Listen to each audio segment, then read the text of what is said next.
Hello, everyone, and welcome to another edition of Sports Talk with Tonsoni. I am your host, Brian Tonsoni. College sports programs utilize all forms of media to support their programs, from game reports to websites, interviews, social media posts. Colleges do a great job of promotion. Tonight's guest is the digital media coordinator for Indiana State Athletics and is also a sports broadcaster for the Sycamores. Please welcome Luke Martin to the show. Luke, how are you doing this evening? Brian, I got to tell you, I'm doing outstanding. Thanks so much for the time. It's a busy time for us, as you mentioned, just because of so much that's going on. People, of course, know obviously football season in the midst of that right now for Indiana State, but you have volleyball, you have soccer, you got fall seasons going on with Mitch Hannes with baseball, Coach Panachero, Coach Pooch with softball. So you get your hands in with every other team, which is what I enjoy most about my job is it's not just one sport all the time. No doubt it can get heavy. Like, of course, here in the wintertime, I'll spend most of my time with Greg Lansing and the Indiana State men's basketball program. But, of course, basketball right now starting official practice about 2 weeks ago, which is hard to believe. Time flies by. But, yeah, it's a great time, Brian. I absolutely love what I get to do each and every day, and being able to be around sports for such a long time, even though I'm still young. At least that's what I try to tell myself. It keeps you young being around all these college kids all the time. So I absolutely love it. It's a great time of year. No doubt it's a busy time of year, but it's one of the most enjoyable times. I tell you, in the last 3 years, sending a student to Indiana State, I'm very impressed with the school overall, and impressed with the athletic department and what they're trying to accomplish. How long have you been at Indiana State in this position, or at Indiana State? Period. Yeah, this is my second football season. It'll be my third basketball season. So I was hired in January after that would have been January of 2017 was technically my first full month working for Indiana State Athletics. I worked at a radio station locally in Terre Haute prior to that, covering Indiana State. Had a daily talk show, 11:30 The Fan FM 995.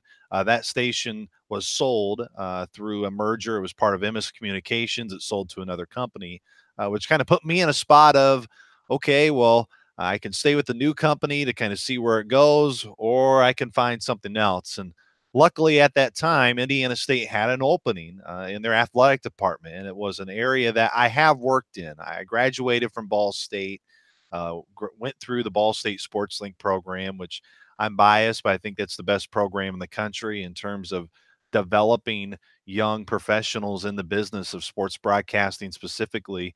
And yeah, I mean, what I want to do is play by play, and there's no question about that. I enjoy the play by play aspect of the job, being able to call what was a thrilling of a football game, even though Indiana State came up short over the weekend against South Dakota State, 54-51 in overtime. Doesn't get more exciting than that, other than the Sycamores hopefully pulling out one of those here eventually. But I learned all of that at Ball State with the video aspect too. It can be a drain. There's no question about that throughout the week, hopping around to all the different teams. Video is not just one of those things you can really just plop in and it's done. There is a little bit more effort to it, but that also is what keeps me busy and why I really enjoy what I do, because I am always doing something. I promise there's not a day where I'm going, man, I wonder what I could do today. There's always a challenge for that. And I learned that after my first job. I worked at UNCG, which Oh no. there in a very similar position I am now. That job for me was a little bit more producing. I was their first year of ESPN3 productions at UNCG. So for all the basketball games, I was in a production truck, which was a great experience for me to learn how kind of everything goes together. I got that experience at Ball State too, but I wanted to call the game. That's always been one of my biggest passions. You can still learn something from producing a game in terms of how it flows, how it's structured. But I wanted to go somewhere where I could start to be the talent for that and not just a producer for that. And that led me to Terre Haute to get that radio job, as I mentioned. And then luckily it's been as smooth can be, a transition into the Indiana State family. So you're into broadcasting, and you do the editing of the videos. I see you on game days and practice and so forth. When you do the videos, how much do you take, and then to edit down into a minute, 2 minute, 3 minute video segment for social media? How much does that take? And then how long does it take you to edit? I don't think you want to know, Brian. If I told you how much footage I've logged, it would probably scare you of how much footage I've logged. But to kind of put in perspective, all joking aside, since I have been here in January 2017, I've already filled up a 4 terabyte hard drive of footage, about 3 terabytes full of my second one, which is 5 terabytes. For anybody that knows how much footage that is, it's a lot of footage. But I take a lot of pride in trying to do daily updates.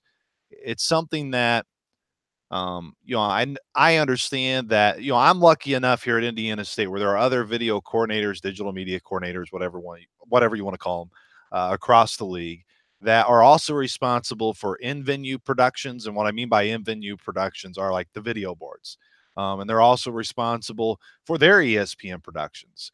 I'm not responsible for either of them. Now, I do have to provide content for in-venue video boards, like video board intros, commercials, promos, player stingers, all of those type of things. But I'm not in the control room having to run it. Luckily, that throughout the week allows me a lot of control where I can go to a football practice, I can go to a basketball practice, I can go to a softball practice, baseball practice.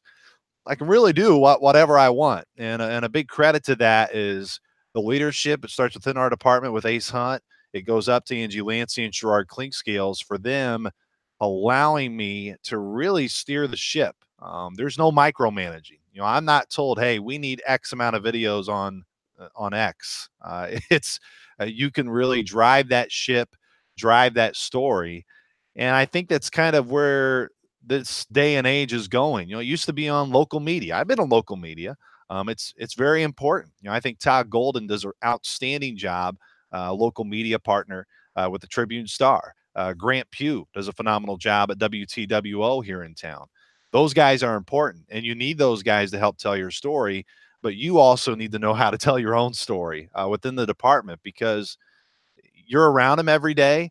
It's not their fault that they can't be around them every day because there's other events for them to cover too for the local media. So that's what's great about it. It's allowed me to be able to do so much, to do whatever I can. But for a long-winded answer, you do not want to know the actual film that I get. But if you look at the statistics of video, I mean, even on Twitter now, when you put it on, it automatically starts. But I mean, the percentage of videos that are completed over a minute drops significantly. And that is a challenge because you shoot it, I'm invested, and you want so much in there. For example, the sounds of the game of the South Dakota State game over the weekend I produced, there are a lot of darn good plays from that game. But I know the longer it goes, it was probably still too long. I think it was about 4 minutes, 35 seconds, somewhere along. That's probably a little bit too long. But the people that, of course, are invested will watch it. But in terms of trying to grab that viewer, that's why a lot of Twitter videos you see are anywhere between 30 to 45 seconds, just because attention spans on your cell phone are just so small. That's just the way it is. And that's part of the challenge is being able to create good content that can grab you and that can really interest you in a very short amount of time with a lot of footage. And the turnaround's very quick. So you like to tell a story with your videos, and you like doing the play-by-play. Play-by-play has to be a story as well. So how do you prepare? What are your go-to lines for football or basketball? I know everyone does, but share with our listeners a little bit about your preparation and what you try to do as a play-by-play. And is it different for football and basketball? I guess there's a few questions in there. It's definitely different. I have some old spot charts here. I may go grab my book bag here and show you some of my new ones. But so a spot chart is obviously what I make throughout the week, which is this thing right here, which gets me prepared for a broadcast. A lot of it, when you look at the Indiana State notes, it's not necessarily extremely detailed other than just updating statistics, all that stuff, because I'm around these guys a lot. So I want to learn their story. Of course, I have reminders on my spot board, but most of, honestly, my notes, when you look at my spotting boards, the visiting team will be a little bit more filled in, mostly because, of course, I'm not around them all the time. And football is such a unique challenge because, one, there's so many guys. Two, there's so much to describe. And, when you get into the art of play-by-play, it's exactly what you said, Brian. You are telling a story. Luckily for me, when you have a game like you did on Saturday, this past Saturday, the game that's dictating your own story. Yeah, you do need to know that South Dakota State beat Indiana State 4 straight times. You do have to know that Indiana State has lost now 12 straight games against ranked opponents. They were trying to beat their first ranked team since 2016. You got to be prepared, and you got to know those nuggets, but also you don't want to overwhelm it. You just don't want to throw out a nugget, just throw out a nugget. You got to let the game dictate where you go. There's always great storylines that you want to bring up, but it's got to be at the right time. And you don't want to make it about yourself either. I've never been a catchphrase guy, to be honest with you.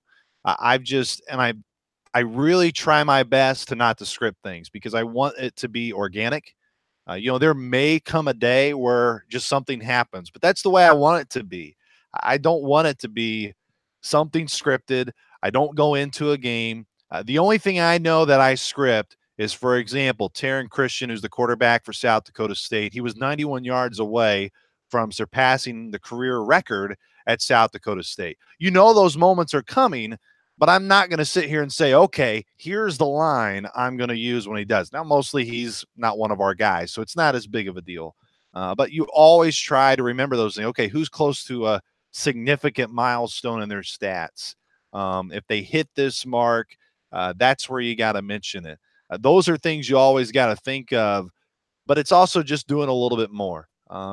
And, for me, my biggest challenge and what I've tried to learn, of course, is word choice, not saying the same thing every time. Sometimes like describing a pass, I normally say he airs it out a lot. Maybe I should say he slings it, high spiraling, describe the pass a little bit more. All of those things and trying to describe, is it near hash? Is it right middle, left middle, going left to right? If he's running with it, don't just yell out numbers. It's always been a big thing I've been told. You hear a lot of announcers to the 40, the 30, the 20. Where is he at? Is he still at the numbers on the near side? Is he at the numbers on the far side of the field? Is he near the sideline? Is he in the flat? Is he in the middle of the field? So there's a lot of those challenges. And for me, there's so much to describe and there's so much you see. It can kind of be overwhelming. And there's times where you tongue-tied your words, and that's where, for me, my biggest thing that I've had to learn, and it's one of the things I critique myself on, is just slow down. Because there's a lot of times where you feel you aren't fast enough and you got to speed up, and that's where you kind of trip yourself. I can think of one. I wasn't huge on my Jaquan Keys touchdown run that he had of 62 yards because by the time I said he had a lot of running room, he was basically already to the end zone because it just went so fast. So, but that's what's great about it because it keeps you on your toes. It keeps you invested.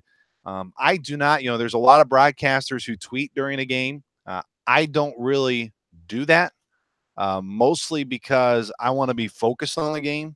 I do need to probably tweet out a little bit more, maybe just stats about the game or whatever. I don't really text much during a game because I want to focus in on the game. I don't want to be in the moment. I don't want to get distracted. I normally keep my phone aside. Now, sometimes we have technical difficulties during a broadcast, and that's really what I use my phone for. If it's a board out back at the studio saying, hey, can't hear you. Hey, you're not on the air. Change that very fast. But other than that, I just focus on the game and really try to tell the story the best I can. Now, you do women's basketball, correct?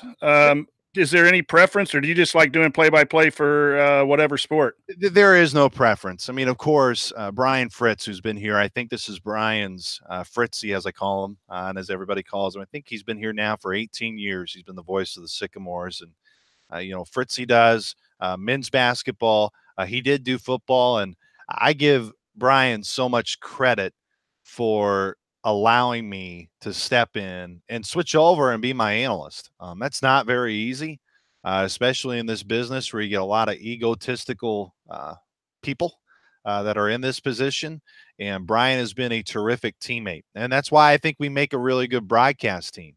I'm sure there's probably part of him that he would still like to call those games, but he knows I really have a passion and connection to the program, football specifically, just like I know him and Coach Lansing have a tremendous bond, and why Fritzy does a great job calling men's basketball games for us. But yeah, I've done women's games in the past here at Indiana State. I do baseball in the spring. Me and Fritzy kind of split the baseball schedule too. It's funny because everyone asks that question of what's your favorite sport to broadcast. To be quite honest with you, I do like them all because each sport has its challenge. You know, baseball's biggest challenge is it's slower, of course. So you gotta have stories to tell, because if you don't have stories to tell, it's going to be pretty boring and people are going to tune out and tune out pretty fast. Basketball, the game is so fast.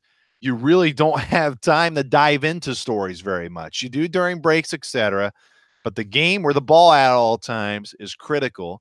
And football, like we said, there's just so many moving pieces. There are times it's really fast, and then there are times where it's pretty slow, which kind of ties into baseball. But that's why I enjoy the play-by-play side on the radio side a lot, because there is no picture. You have to paint that picture. Now, I think I'm more, if I'm being honest in how I critique myself and how I look at myself as a broadcaster, I like to think I'm pretty good at it from a radio side. I really think I'm better at the TV side. I'm more of a storyteller. I'm more of diving into stories and explaining stories. TV allows you to do that because you don't have to describe everything. They can see where the ball's at. They know it's on the far hash because you see it. It's clear. You don't have to say it's on the near wing or the near left block. It's already there. I can see it on the basketball floor. You see the score most of the time. You can't totally ignore the score. There's a score bug. You can see it. So there allows you to really add subtitles, I guess, is probably the best way to describe it on a TV perspective. Kind of the frustration I have in terms of professionally for me, I haven't had many opportunities to do TV. I hope to get more opportunities to do TV because I really think that that is my path. But radio is something, it's just it pushes you to know your stuff. You just can't show up and just do it. I mean, I guess you can, but you really just can't do it. You got to be prepared. You got to be ready to go. And that's why I enjoy it, because there is nothing, Brian, like for example, over the weekend, there's nothing like when you score a touchdown and it's dead silent on the road against the top 5 team. That's equally just as exciting when you're at home and you have a really nice crowd and Jordan Barnes nails a big 3, or Brandon Murphy with the tip in against UNI a year ago in the Holman Center, even filming it. The excitement of games, that's why I'm in sports. And it's those moments that happen that make it worth it. Well, we really enjoy, Sycamore fans really enjoy your work, both in the booth and with the media, the videos that you do. And I was a sideline reporter for a few years in Wabash, and we did a post-game talk show. And now I'm starting the own podcast. So I get what you're saying about sports and conversation about sports. But I commend you for where you've been and where you're going. And that's been awesome. But let's talk a little bit about some Sycamore athletics. You just called a very exciting football game and a football program under Coach Mallory that is getting things turned around. Share with our listeners a little bit about how this season's going for Curt Mallory's Sycamores. A year ago, this team was 0-11, and it was a really hard year. And the reason it was hard is, I don't want to say any other sport isn't physical, because that's false. I think every sport in its way is physical. It can really take a toll.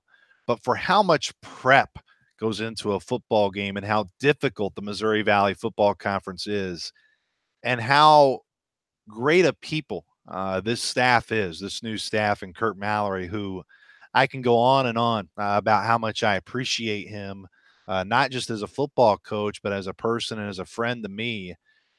And man, when you see a guy that cares so much, when you see a staff that puts so much in, lose every game, and not just lose, I mean, get your butt kicked. The Missouri Valley Football Conference a year ago, not one game was within a single possession at halftime, one possession at halftime. The games were over by halftime. The average score in Missouri Valley Football Conference games was 50-10. Translate that to this year, transforming to this year, moving ahead. Indiana State's already won 2 football games. Granted, one was against a non-D1 in Quincy. Still dominated that football game, shut Quincy out to start the year. You go on the road to Louisville, tied 7-7 at halftime. It was anybody's ball game. Yeah, it was a monsoon. It rained as I thought Noah's Ark was going to come on the field down there in Louisville, and we'd have to leave. It was a brutal game day environment in terms of the weather, having, I think, 3 combined delays for 2 hours and 45 minutes. The following week, a close rival with Eastern Illinois. Granted, the Panthers are not up to their normal standards this year, but you beat them, and you put up 50-plus points on them and win kind of with ease down the stretch in that game. That was by far the biggest win of the Curt Mallory era to this point. Granted, there's only been 2 of them, but just in terms of the timing of it was critical. And then Northern Iowa, you see the final score, 33-0, and you think, man, it's an Indiana State football team that got their butt kicked again. But that was a 9-0 game about halfway through that third quarter, and it was competitive. And the Indiana State offense had multiple chances to answer the opportunities that the Indiana State defense put in front of them, just were unable to do it. And then this past weekend, South Dakota State ranked 3rd in the country. They were 4 points from beating North Dakota State. North Dakota State's the #1 team in the country. They've won 6 of the last 7 national championships. They're pretty darn good. And, of course, it's their big rivalry game. And South Dakota State only scored 17 points against North Dakota State, which gives you a granted of how good North Dakota State is. But really the point is, I meant to say North Dakota State scored 21 points on South Dakota State's defense. Indiana State put up 51 in overtime. They trailed by as many as 18 points at 2 different times in the second half and found a way to force overtime. Quite frankly, Coach Mallory points to a critical moment at the end of regulation where Ryan Boyle was running. It looked like he was able to get out of bounds to stop the clock, but he only got the first down, which stopped the clock until they reset, and then the clock started. There was a little bit of mismanagement, lost about 10 to 15 seconds, which made Indiana State only have 1 shot to throw it at the end zone instead of having 2. And they had an open receiver, just missed. But to lose 54-51, a game that was 21-17 at halftime against a really good team in South Dakota State, shows you how far this program has come. I think the one thing that I always try to guard by or try to understand is, look, it's not sugarcoating. And I kind of feel like sometimes it is. And there's no moral victories. This isn't a team that's saying we won this past week. They don't win. You got beat 54-51. And honestly, you had the ball at the 1-yard line in overtime, had 2 chances to get it in, and you didn't get it in. You actually lost yardage and had to kick a field goal, and South Dakota State ultimately got a touchdown. You didn't win the game, but you also can't be blind by the fact that this was a program a year ago that was in no way, shape, or form competing. And not necessarily was that because of football talent. It was just because you didn't have the right guys. 64 players on this roster heading into the Quincy game week 1, Brian, never played a down for Indiana State. A lot of new faces. And ultimately this year, they've shown the improvement. Now moving forward, you got Missouri State this weekend, who also has improved. It's a big game on homecoming for them to really continue to show that they made improvement. Last week was great, but it was a loss. That's not the expectation. The expectation is to win, and that's what's going to be the expectation on Saturday against Missouri State. I'm excited for Coach Mallory, and I was at Indiana University when his father, Bill, turned the Indiana program around after a winless season in Bill Mallory's first year. And so ironic, isn't it? Yeah, it's sounds very similar. And the Mallory boys, the Mallory men, my brother-in-law played for Bill Mallory at Indiana and has nothing but respect for the way that Bill ran the program. And I imagine that Curt's running the program in a very similar way. And it's just exciting as a coach in a different sport. We've all been tasked with rebuilding jobs, and it's really, really tough. And so when you see someone that does things right, and from afar, I'm not as connected to the football program as I am to the Sycamore basketball program, but boy, you wish him well. And it sounds like they're off to a good start. But let's turn to basketball as practice has started, and you're starting to get film clips of basketball. And we at Delphi Brackets, we promote and try to guess the tournament. We've had some success with our students, and we were 1 change away last year from winning it. But we like to talk basketball here in Delphi. So let's talk a little bit about Indiana State men's basketball, and let's talk a little bit about their schedule to start off. It's a relatively loaded schedule with some tough road games to start off at Ball State and Green Bay. You got Western Kentucky, who's traditionally pretty solid, coming in, and you're at TCU, and then a trip to Hawaii. And I like the fact that Coach Lansing challenges his team early so that they get ready for a tough MVC tourney. What games do you think are the really big games on the schedule in the preseason? Yeah, Brian, that's a great point. And Coach Lansing's not shy about it. I mean, he says every year we want to challenge our guys to go out, play really good competition, and try to get some quality wins.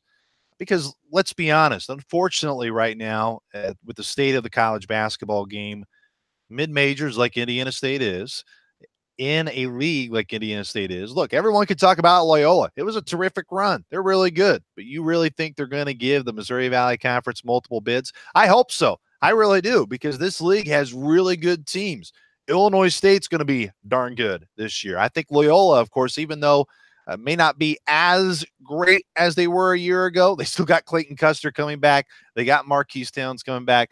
They're going to be a really good group to watch too. This is a really good league. And, when I caught up with all the coaches at Media Day, of course, everybody is going to say that, right? Because they're coaches in this league. But this league deserves more credit, which, to your point, for Indiana State, even if Indiana State won all those games you just mentioned and somehow went in the conference play undefeated, even if they won the regular season crown, if they got ousted on the first night in St. Louis, they're probably not getting an at-large bid. I say probably. It's probably clear. It's probably not probably. It's clear they're not going to get an at-large bid. Whether that's right or wrong, that's up to you to decide. I believe it's wrong. But in those games, what's going to be critical, of course, right now, Indiana State has applied a waiver to try to get Cooper Neese eligible by game 1. They feel really confident that Cooper will get the check mark and be able to go. Now, there's still no beneficial word, no clearance yet. That's huge, because this is an Indiana State team that won't get Christian Williams for sure until midway through December. And Christian Williams, an Iowa transfer, I think has a chance to be MVC newcomer of the league really good. I think he's got a chance to be MVC defensive player of the year caliber. His wingspan is out the wazoo. I'm forgetting it off the top of my head. He's an athletic kid. He's a great kid. And I think those two guys are, of course, going to be major pieces of this team. Hopefully get Cooper early to be able to help this group, because I think that's what's going to be maybe. I got to tell Sycamore fans, don't be concerned with necessarily how the year starts out, because playing possibly without Cooper and Christian are two guys I don't want to say will definitely be in the starting 5, but are two guys that are going to play significant minutes for this Indiana State team. Alante Holston has been a great addition, a North Texas fifth-year guy. I think he's going to bring more of an impact than what Kedar Davis did a year ago. Kedar did do a good job and had some key moments, but sometimes the consistency wasn't there. Of course, Jordan Barnes is a guy that gets talked about so much. JB, his leadership style has really evolved. He's a much better leader than he was, and that's just kind of where it happens as you get older. Maybe besides you and me, Brian. Probably our leadership skills diminished. But JB has been everything you would hope for to this point. I think for this Indiana State team, what I am intrigued by, and we actually did a story on this about a week ago, is how often will Indiana State play small? You see so many teams at the professional level do it, such as Golden State. This is an Indiana State team that has size. There's no question about that. Amandre Rickman is a big, big man. Devin Thomas is a big, big man. Daniel Hunerman is still a project developing. Blake Brinkmeyer is also a young player that's came into the program that is kind of coming off some injuries. There's a lot of uncertainty there. I am more interested to see if Indiana State may go small, but Indiana State has been a team historically, at least under Coach Lansing, to really use a big Power 5 guy. And they've had success with it. Coach Lansing brings up the IU game a year ago. They had every issue in the world with trying to deal with Brandon Murphy. Everybody should, because Brandon Murphy was a load to deal with. But Coach Lansing also knows where basketball is going and also trying to fit the pieces that he has together. Ball State, it is my alma mater. They feel pretty darn good about a team they're going to have with Taylor Pearson's coming back. He's, of course, had a terrific career there at Ball State, hit a game winner against Notre Dame a year ago to win that game. But I'm kind of really more intrigued of when those guys come back, Brian, because I think – or should come back. December 16th, there'll be the TCU game, will be their first game that both of them should be eligible. Hopefully Cooper before that. Of course, Western Kentucky, those games you mentioned are going to matter. But I'm most excited to see the team we're going to see hopefully come March Madness. And that's going to be that TCU game. It's going to be the Diamond Head in Hawaii. It's going to be the early portion of that conference schedule. There are not going to be any easy games in this league. I don't care who it is, whether it's a new head coach like this year with multiple new head coaches coming to the league. I think Walter McCarty is going to do a great job at Evansville. I think he's the right fit. Just being at Media Day with him, I really liked his charisma. I think his basketball resume speaks for itself. Coach DeVries at Drake, no doubt, I think will have the toughest challenge out of any other new head coaches coming in. Dana Ford has been a head coach before. Going to Missouri State, a school that really has all the resources you can think of. He's not going to have a problem walking a kid in the JQH and wanting to play for him. We'll say that. That's a team that's kind of they have underperformed in recent years. But that could be a wild card team too in there. But this is a really good league. And I think Valpo will make jumps. They struggled, of course, with their first year in the league last year with Coach Loddick. But you look up and down. This is going to be a challenge for Indiana State. There's no question about it. But the expectation for this team is to compete for a Missouri Valley Conference championship. And I probably shouldn't even say compete. Their goal is to win it. They believe they can win it. They believe they have what it takes. But to be honest with you, Brian, I've heard that now for the past 2 years, and it hasn't come to fruition. They've been honest about it. Talk is cheap. I've heard that phrase for a long, long time. There's a lot of teams that are great at talking, but can they walk the walk? Can they prove it? Well, that's what Indiana State's got to do, and they got to start doing it now during practice. They'll have to do it once these games start rolling around here in November. It's easy to talk because, trust me, I'm rambling right now. I can talk all day. But it's all about being able to show that you can perform and be able to win those games. And it's not like Indiana State. I don't know it off the top of my head, so forgive me. But the past 2 years, Indiana State's been in a lot of games. There's been so many one-possession games that go down to the final minute that Indiana State has not pulled out. And there's a lot of those games that if it were flipped, we're probably not talking about disappointment. We're probably saying Indiana State is riding high off of back-to-back really good seasons. It's just been unfortunate that Indiana State has been on the wrong side of multiple close games in recent years, and that's got to change. And hopefully it will, and I believe it will, but I also believe at times it would the past couple of years, and unfortunately it hasn't. Let's talk a little bit about that guard lineup that you talked about.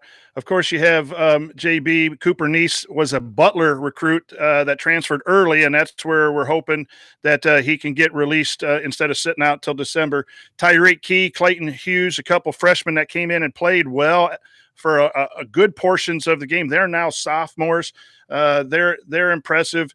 You have the Williams guy who's going to come in, and was it Alante Houston? Alante Holston. Yeah, Holston, who transferred in as a graduate transfer. So you have 6 perimeter guys there. Am I forgetting anyone on the perimeter?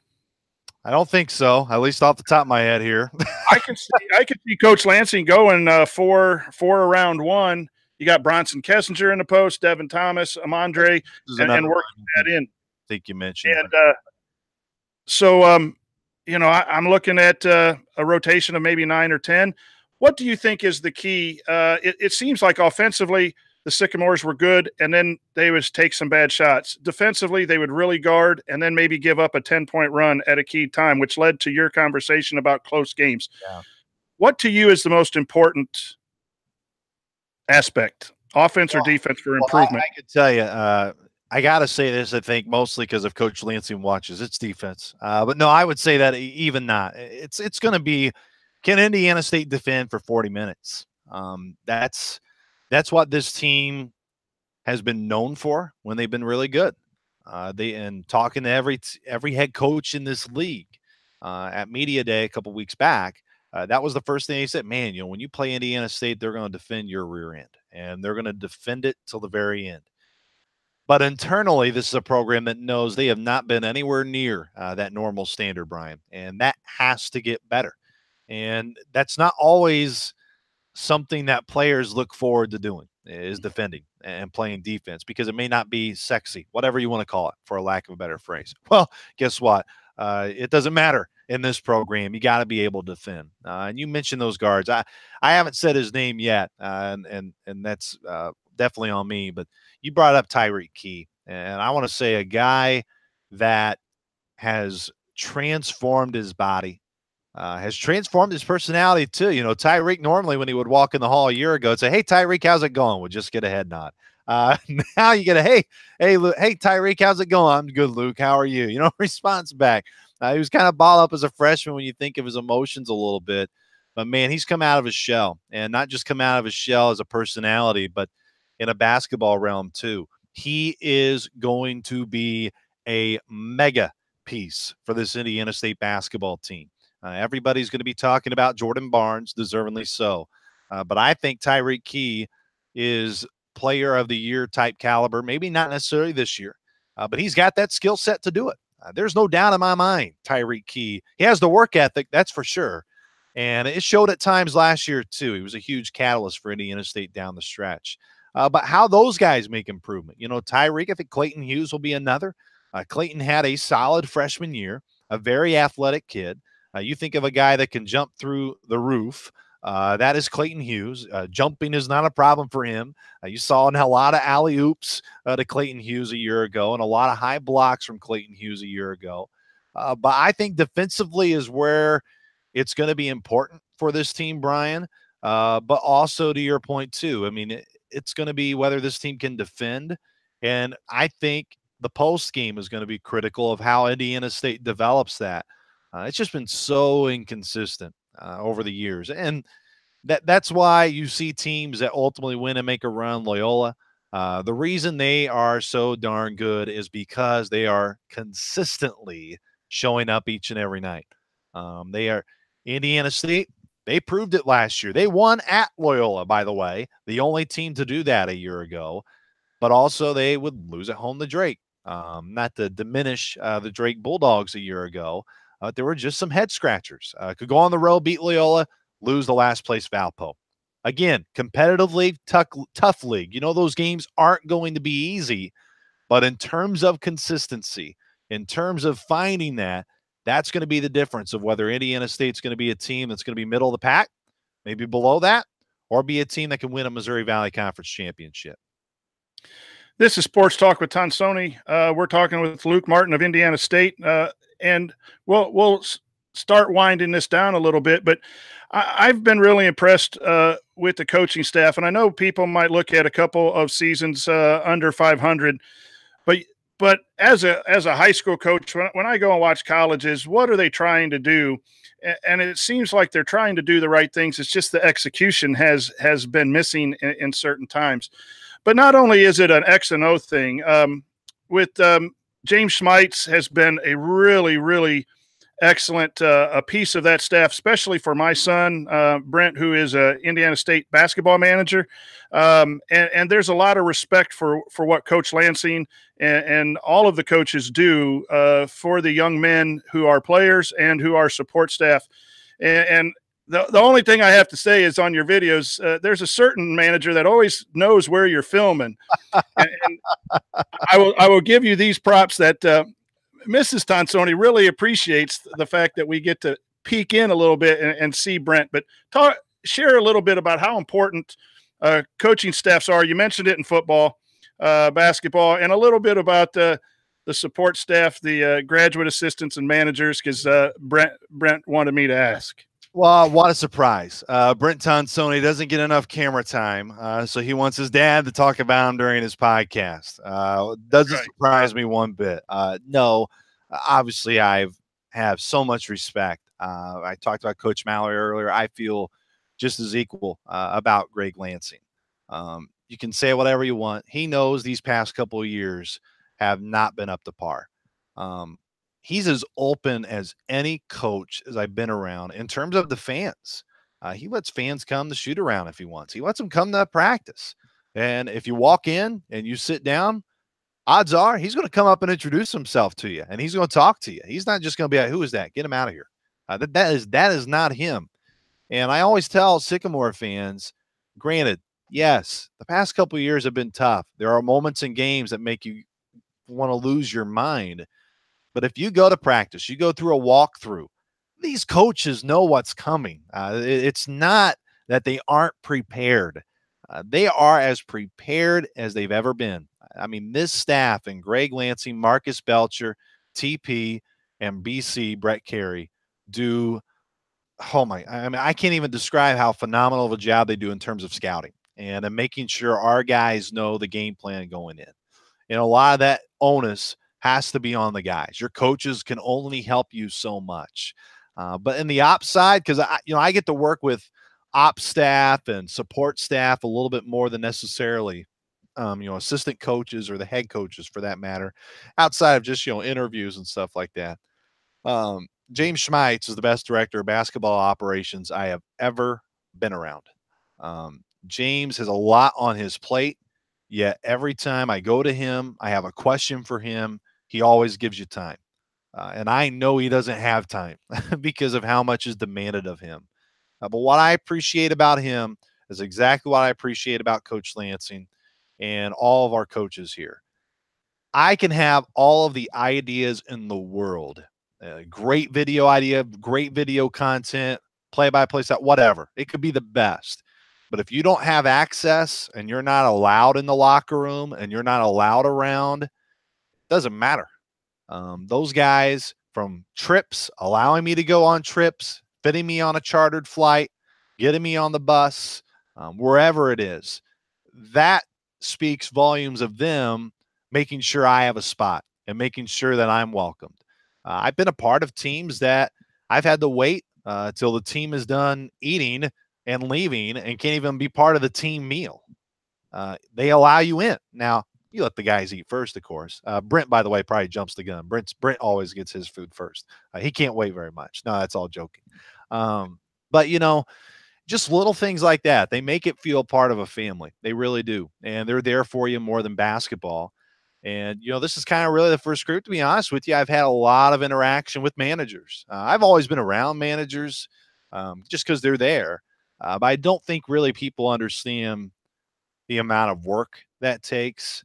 For me, the reason I'm a broadcaster is because I think why I can relate to your son, Brent, why I can relate to Austin, why I can relate to Dalton and Kenny is because as a broadcaster, I've never been good enough to play. I tried to play. I just, quite frankly, am not good. I am not athletically skilled by any stretch of the imagination. But being able to call games makes me feel like I'm still a part of it. And it still takes a lot of work. It's a lot of preparation.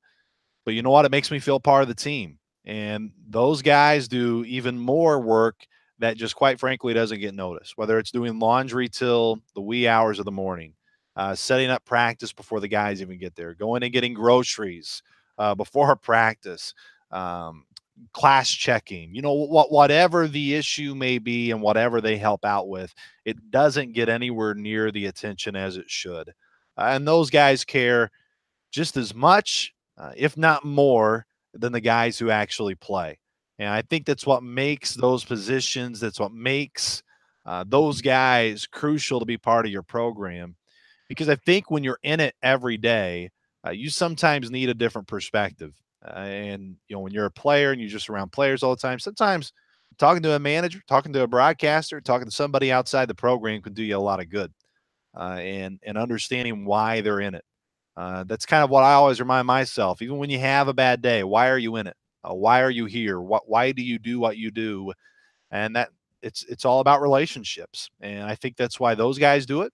They totally enjoy being around the guys, and whether it's rebounding for them, helping them out in any other way, shape, or form, doesn't even matter if it's 2 hours after a practice, whatever the case may be, 2 hours before a practice. They're always there. And I think that speaks volumes of all of them and why, not just a basketball program is special, but any program for that matter is special, and everybody has a role. Mrs. Tonsoni and myself are very indebted to Coach Lansing and the men's basketball program for including our son as a manager, and the importance that has had in getting him to a point where he's a junior with a decent GPA, and academics has not always been easy for Brent, but he really takes pride in that program. And if it's not for Coach Lansing and what he stands for, and the coaching staff and all the way down through, I don't know if our son's in a college environment. And that's why I don the blue, and I'm a very proud Sycamore father and fan. And I encourage all of my listeners to maybe schedule a trip to Memorial Stadium and watch Coach Mallory's team play, and encouraged to go to the Holman Center, which is a fantastic place to watch a game and watch Coach Lansing's. And it's people like you and the people that we've met in the 2.5 years that make Indiana State special. So from me to you, there's a thank you. But add to that, to our listeners, why come to Terre Haute and see some of these athletics and volleyball and women's basketball? Give a last shout out before we close the show of why Indiana State is a place to come watch some good athletes play. Well, first of all, Brian, it's Terradice officially. So describe Terre Haute in the proper form as it should be. Okay. Terradice. But no, I mean, you're exactly right. I think Terre Haute gets a bad rap. I really do. I've trust me. I went to Ball State, Muncie, Indiana, and all I heard was negative things about Terre Haute. And even growing up, people would talk negative about Terre Haute. When I got here, this community has been really embracing.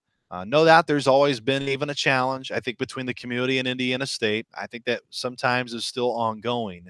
But I've loved living here. But mostly that's just because of what I get to do each and every day. It's being able to be around these athletes, be around these coaches. That's what makes the job fun. I think why, what I do or what I try to tell is, you think my access is great. I promise you, if you came out to the games and you came out and got to know these coaches, you could have just as good as access to them. That is what is great about Indiana State. I think, of a story, I went down to Tennessee a year ago. Bob Kelsing, who's been their longtime play-by-play voice down there at Tennessee. And Bob was telling me how he's got to get through 5 locked doors to talk to Butch Jones at the time. I don't have that issue at Indiana State in trying to get to Coach Mallory. Our coaches have tremendous tremendous ways to get in touch with them. And they're really good on social media. They're really good on all other platforms. They always try to reach out to our fans and connect with our fans. And, whether it's a pitch to try to come out, there's really no other pitch than that. It's to be connected, be invested. Don't just show up to show up. Get to know them. And I can guarantee you, when you get to know them, I take a lot of pride in Indiana State football. I take a lot of pride in Indiana State basketball. I take a lot of pride in Indiana State baseball, all the teams for that matter, but the team specifically I really work with a lot. And I'm telling you, the reason I want them to win so bad is because of the people and because of those who make it up and the relationships I have. And I promise you as fans, you can get to know them through GoSycamores.com. You can get to know them through our videos, but more importantly, you can get to know them by showing up and getting to know them. Well, Luke, thank you for your time this evening. I look forward to seeing you at the Holman Center during basketball, but really appreciate your time. Anytime, Brian. Always appreciate it and love getting to talk to Brent all the time here in Terre Haute. He always comes by my office to say hello. Terrific young man. You guys did a great job raising him, but more importantly, appreciate this opportunity to talk about Indiana State athletics. This is a Division I program, and it's a big-time school. It's a big-time program, and that's why we act like it's big time. So I appreciate the time, Brian. Yeah, and share this with anyone, again, to promote and to encourage people to come to Terradice. And there you go. You learn. You're a quick learner. I'm a quick learner. and thanks again for your part with Brent as well. He speaks highly of you. And so I look forward to seeing you soon. Oh, no problem, Brian. I will make sure that I give Brent his money. So I appreciate that. I'm glad he's giving you good advice. That'll do it for this edition of Sports Talk with Tonsoni. Please find us on your favorite podcast host, and find us on Twitter as well at the handle @SportsTons. Our website, sportstalkwithtonsoni.com, and at Delphi Brackets. As the hoop season starts, Delphi Bracketology starts making brackets. For Luke Martin, I'm Brian Tonsoni. See you soon.